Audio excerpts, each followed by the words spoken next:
ever made fun of someone having a physical illness? Of course not, that would make you a terrible person.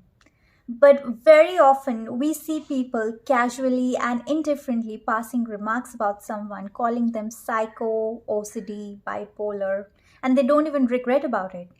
In most probability, they don't even know the exact meaning of these words. Today we are discussing obsessive compulsive disorder or OCD, which is passed off as a funny personality trait that makes someone a butt of jokes. Monica Geller from very famous show Friends is a prime example of that. She is portrayed as a classic OCD neat freak, which is very misleading and unrepresentative of how this disorder is.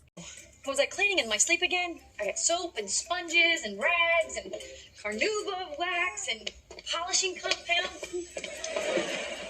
Most of the personality disorders, they have their roots in an unpleasant mental state, that is anxiety. Anxiety can have a very fearful and paralyzing effect on a person's life. It can grow up to become a full-fledged anxiety disorder. OCD was initially considered to be an anxiety disorder, but now is considered complex enough to have its own class. OCD is understood as having unwanted, repetitive thoughts that becomes obsession, accompanied by actions that becomes compulsion. That being said, being orderly does not make you have an OCD. We all have our obsessions and compulsions. For example, we might double check the stove or double check the locks, but OCD is way more extreme. It takes up hours of a person's day. It gets into the way of their normal life. OCD is driven by the fear. For example, if I don't go to the kitchen right now and check the stove, my house will burn down. So it makes me go to the kitchen every 5 minutes to check the stove. That is driven by fear and anxiety. I recently came across this TED talk by Jay Thadeshwar, him explaining what OCD is and his fight against it. He described OCD as a bully in his mind that no one else could see. He said his mind was in control of him. He did not have any control over his mind.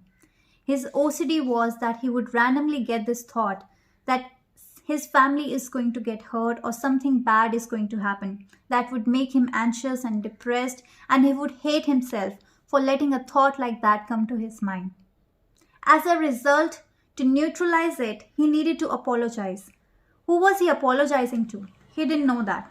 All he knew that he needed to repeat a certain sentence 5 times in the exact same manner.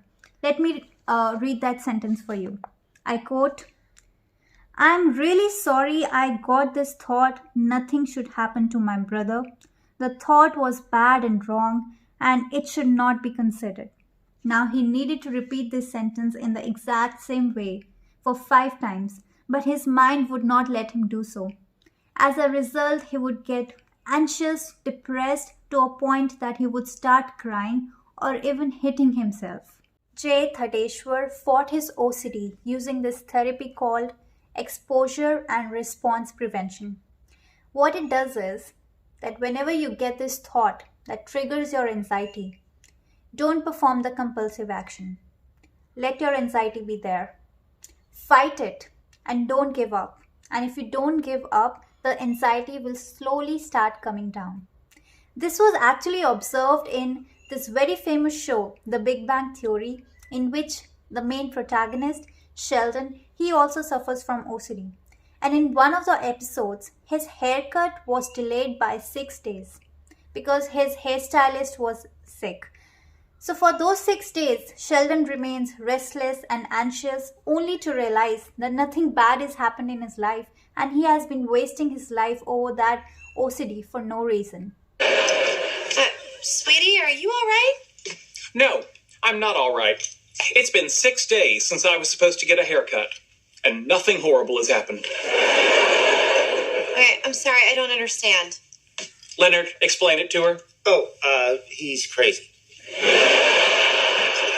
I have spent my whole life trying to bring order to the universe by carefully planning every moment of every day. But all my efforts, our dinner schedule, my pajama rotation, my bowel movement spreadsheet, it's clear now. I've been wasting my time. Another way to deal with obsessive compulsive disorder is by performing cognitive behavior therapy. In cognitive behavior therapy, it is said that our thoughts affects our feeling, which further affect our behavior, and then our behavior affect our thoughts, which further affects our feeling and then behavior. That means you're stuck in this loop. To get out of that loop, you have to identify the faulty thought process, challenge them, and then replace them with more objective and rational thought process. Another technique with which you can fight OCD is by being mindful. That means intensely being aware of what you're thinking and how you're feeling without interpretation and judgment. Mindfulness recognizes the power of now and being in the present. With this, we come to the end of our video. Thank you so much for watching.